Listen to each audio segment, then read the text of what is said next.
welcome to my 9.2 Feral Druid Mage Tower Guide.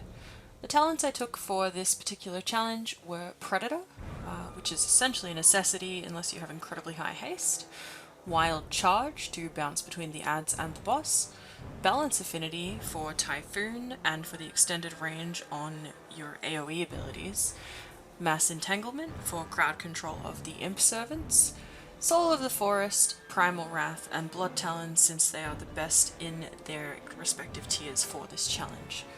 I used essentially the same gear I used for the Guardian Druid challenge, so I had 14 sockets total, all with agility.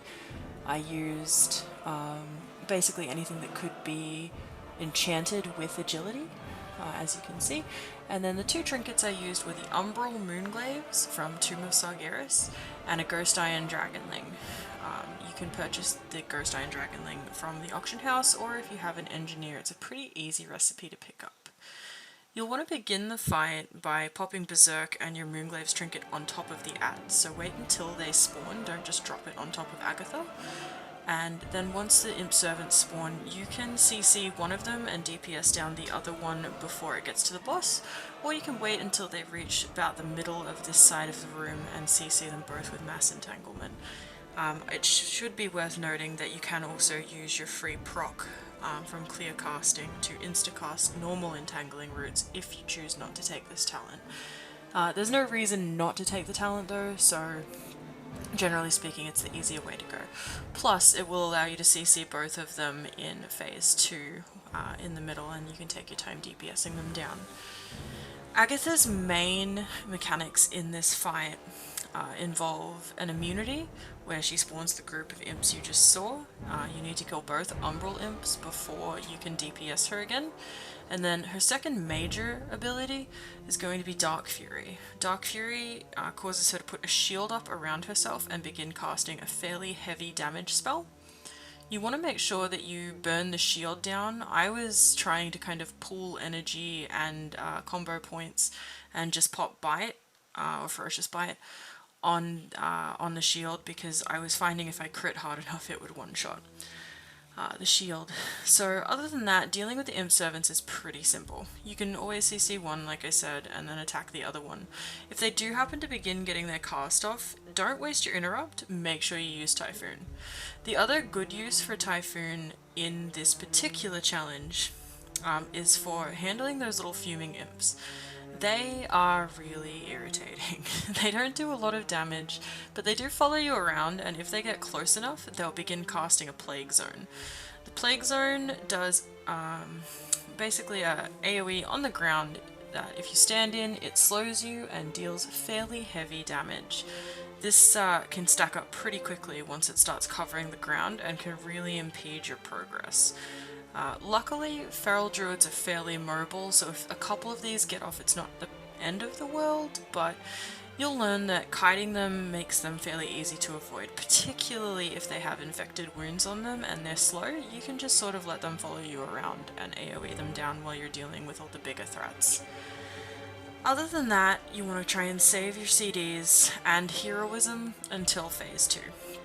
This is the kind of major stumbling block for a lot of people, this particular transition, because Agatha will spawn a bunch of ads and go immune while she's kind of beginning this phase, at least if your timing and DPS is very similar to mine. I couldn't find a way to really maximize any more DPS out of my character, so it's probably fairly safe to assume that you'll be doing somewhere between 600 and 700 DPS. You want to just try and keep a nice cool head, not panic and not freak out about the boulders.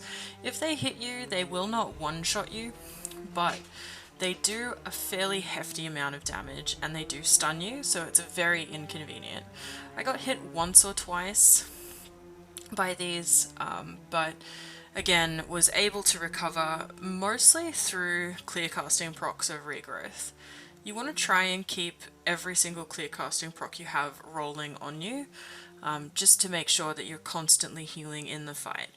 Another thing that you can take if you choose not to take Wild Charge is Renewal for a big pop heal, but I preferred Wild Charge as a talent I take in my everyday gameplay, and it's a playstyle that I'm used to. So if you've got phase 1 down, phase 2 doesn't introduce any new mechanics aside from the rolling boulders. So as long as you're keeping an eye on where they are, they're fairly easy to dodge. Again, this kind of harkens back to not allowing the fuming imps to leave pools of plague everywhere that slow you, because in this phase that's where it starts getting very difficult. You'll also want to prioritize the Dark Fury interrupt over everything else, and it is safe to leave the Imp Servant CC'd for a little longer than necessary if you feel like you just want to take a little bit of breathing room and DPS down, clear everything else.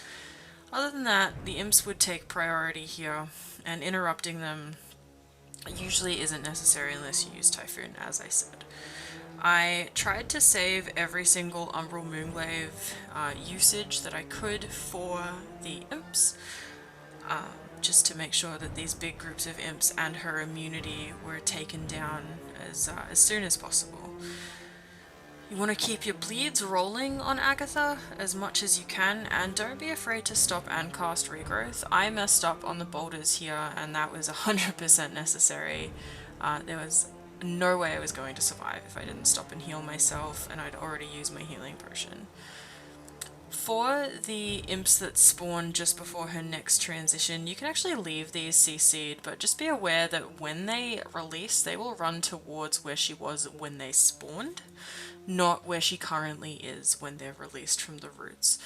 I ended up just kind of putting bleeds on them and then not wasting any more time chasing them down to the other end of the room because I had more important things to deal with, like this really irritating group of imps.